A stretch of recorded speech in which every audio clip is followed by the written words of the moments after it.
Hello M4 viewers, a grand welcome to another segment of M4 TV's Let's Connect. There is an old saying, life isn't about waiting for the storm to pass. It is all about learning how to dance in the rain. People across the globe are somehow dealing with the same situation now. COVID lockdown is teaching us how to improvise our lifestyles.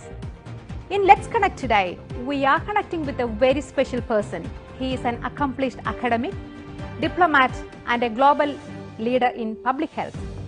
He has hosted many international conferences and spoke at United Nations General Assembly in New York and World Health Assembly in Geneva. He was a consultant and an advisor for World Health Organization on several projects. Connecting with us today from Pune, Professor Dr. Joe Thomas, Associate Dean, MIT World Peace University. Welcome, Dr. Joe. Welcome to M4 TV's Let's Connect. Welcome, Dr. Joe. Thank you. How are you, Joe? I'm good. How are you? Yeah, I'm very well, thank you. Considering this current lockdown situation, it is kind of easing now, so which is it's the hope. Joe, how is this lockdown treating you? Are you one of those people learning to dance in the rain rather waiting for the storm to pass? This is my second month in the lockdown. Yeah, that's I'm right. mostly homebound. Yeah. And I'm really waiting for the rain to dance. That's right, yeah. Oh, so you're waiting for the rain so you can dance. Right. Okay, because that's Pune right. is still summer. Pune is still summer. Ah, is it? Okay, yeah. How is this lockdown situation over there? Like, how's the people over there, dealing with it? This is almost the second month of our lockdown. Yeah, yeah. And what we call it as it's almost complete lockdown for the city, and the entire nation is under lockdown. Yeah, sure. Very limited services are operational, healthcare services and essential services like a fire service, police. Yeah, yeah. And other than that, most of the services are under lockdown. Oh, right, okay. All the universities are shut down, schools are shut down. Yeah. But we immediately transferred all our teaching to online teaching. Oh, yeah, that's so, good, yeah. So all our teaching, all our programs and our conferences, even international conferences are online now. Ah, sure. And Dr. Joy, I figured you are a Melbourne resident who worked as an Australian advisor for East Timor. You also worked as a regional manager for Northern Territory AIDS and Hepatitis Council. Can you tell me what made you to go all the way to India and pick up a job over there? What do you do there in Pune actually? I went to World Peace University. Ah, sure, okay. For the last 30 years, it was a community college. Oh, and yeah, 3 years ago, this college was upgraded to a university. Yeah. And they are in the process of expanding their programs. And my assignment is to establish a new faculty on sustainability studies. Ah, sure, yeah. Under the faculty, we have 5 schools, yeah, including a school of public health. Yeah. And my faculty is supposed to contribute to the education and learning of about 300 students. Oh, sure. Okay. Oh, that's great news. You must be a very busy man. Yeah, because we have 5 schools. Yeah. And the classes, some of the classes, they begin at early morning, 8:30. And sure. some of the classes are late at 9 o'clock. Okay. So I have to keep an eye on all the classes, whether they are running properly, running smoothly, any technical backup, faculty support. Yeah. So, generally sometimes we joke about it. Yeah. We work more hours in the lockdown period than the normal period of time. Okay, that's what I was about to ask you. How is this lockdown affecting you personally? Do you actually get any free time considering you are actually conducting webinars, conferences, back to front? Yeah, sometimes we are in a bit of a confusion. Are we working or are we in leisure time? Ah, sure. But in that process, we are full-time working because there will be calls, there will be a conference call, there are telephone calls, there is inquiries. Yeah. And generally people feel that you are on vacation, you are on lockdown, Yeah. So you're supposed to be free at any given time. So calls can come yeah. early morning, late night. Oh, okay. So people's expectations Right. are really high these days, isn't it? Because yeah, everyone's expected to be at home and free for you. Yeah. Right, that's correct, right. Okay. So how is this lockdown affecting the university in general? I mean, the faculty and the students, how they are dealing with it? We have about 7,000 students in the campus, Yeah. but the campus as a physical entity is completely locked down. Nobody can enter the campus. Yeah. And all the faculty, we are at homebound. Ah, sure. But at the Okay. same time, we have a regular staff meeting, regular classes, regular conferences, Yeah. regular training programs, all are online.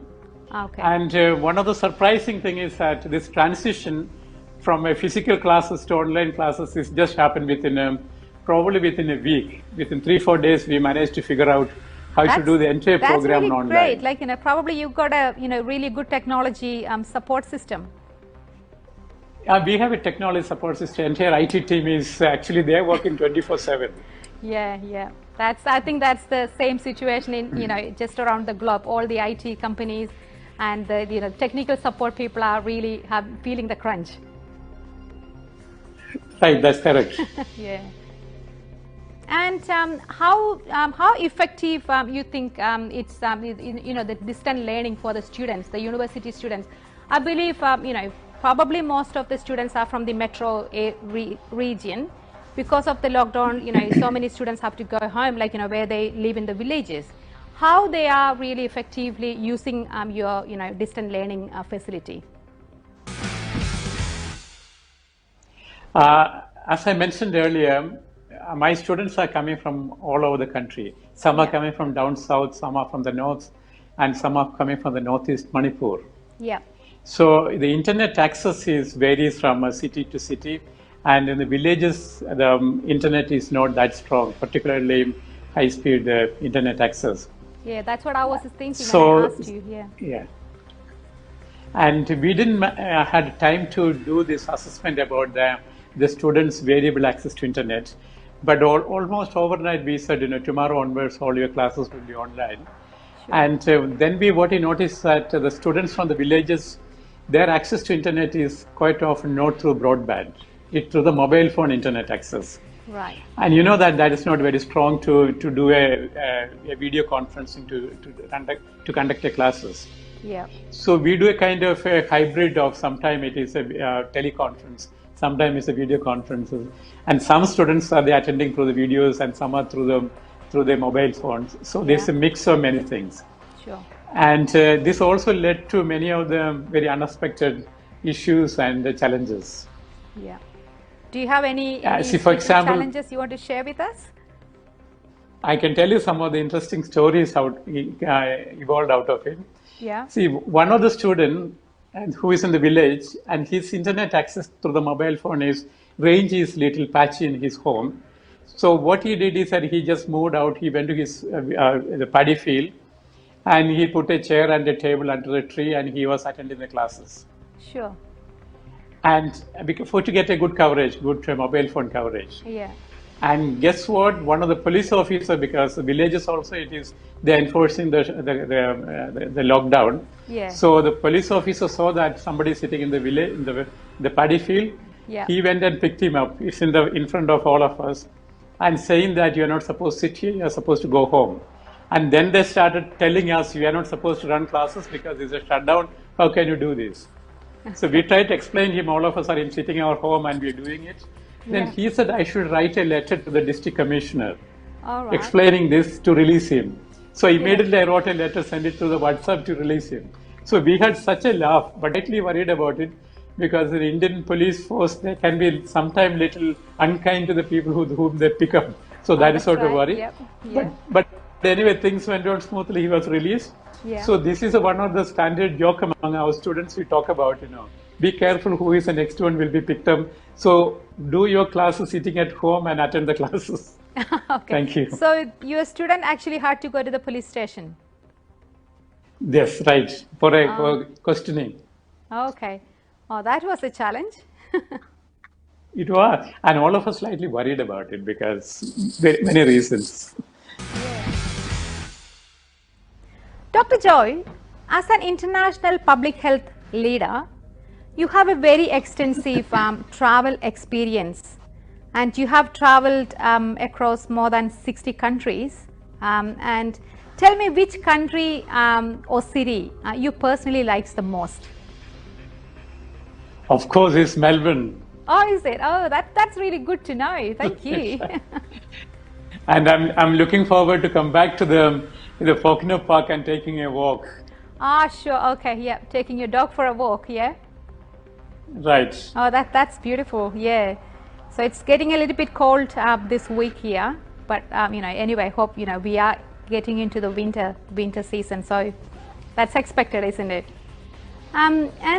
Dr. Joy, as a global public health leader, what is your assessment of the current situation of COVID-19 pandemic affecting India, and how effectively do you think India is dealing with this current situation? Like many other countries, India was also not prepared to face a pandemic like a coronavirus epidemic. Yeah. So I would say that the response is all of a sudden without much planning into it. But at the same time, in general, they're doing reasonably good in terms of identifying the cases, testing extensively in the national level, and also the contact tracing. Yeah. And those who are suspected to be at the risk of infection, and they were quarantined or they were sent for the treatment. Sure. So in general, they're doing, considering India's fragile public health system, and also India, we're talking about such a huge team. It's almost a cluster of different nationalities with different languages. So from that point of view, the communication is reasonably good. They're using the internet, the applications very extensively for monitoring the disease and the spread of the pandemic. Sure. Okay. Well, that's good. Thank you for that assessment. Do you think there are any lessons the public health system should learn from this pandemic, especially India's public health system? See, as a public health person, I have a bias towards the need for strengthening primary health care. Okay, yeah. Because unless there is a primary health care system is in place, you may not be able to provide treatment for the people who need treatment. Sure, yeah. And the second thing what is helping India is to cope with this pandemic is the extensive network of public distribution systems. Sure. So, and again, I would say that India's information technology capacity is helping, because Government of India has created specific apps only to monitoring the COVID pandemic, and also many of the state government, they also created their own applications to monitor the infection, monitoring the spread of the pandemic. So they use IT extensively in dealing with the pandemic. Okay. And Right. how about Kerala? Because in the newspapers and in the TV channels, we hear a lot about Kerala's health system, and apparently they are doing really well. And Kerala, they're doing reasonably well, and there is some of the mathematical modeling which I had an opportunity to take a look at it. Yeah. So they use extensively scientific data and evidence to monitor the program. And the Kerala has got two important aspects. One is they're providing treatment for the people who are quarantined.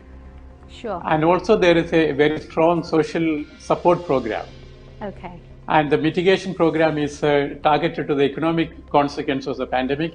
People who lost job, there's an extensive loan program for the women self-help groups, those are self-employed people, and also small-scale industries. There is a compensation program. Kerala government is, from the state government itself, is offering about $2.5 billion worth of social mitigation support program by the state government. So this could be one of the reasons they managed to keep the infection under control. Oh, that's great news. That's actually good. I have recently seen a webinar conducted by your university and conducted by your university about a course you're offering, a Masters in Public Health. Is that opportunity still on? I offer 6 Masters program. Masters in Public Health is one of that.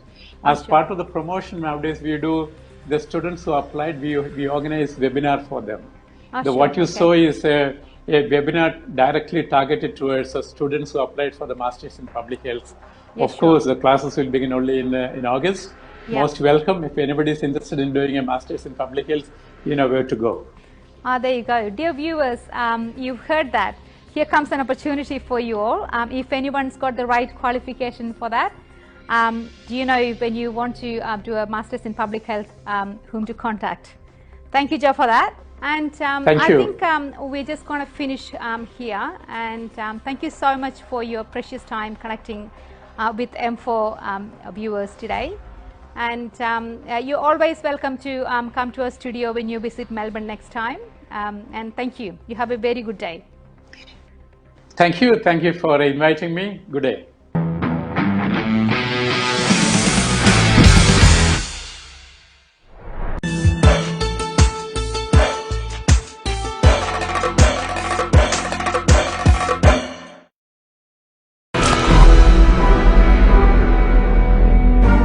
First of all,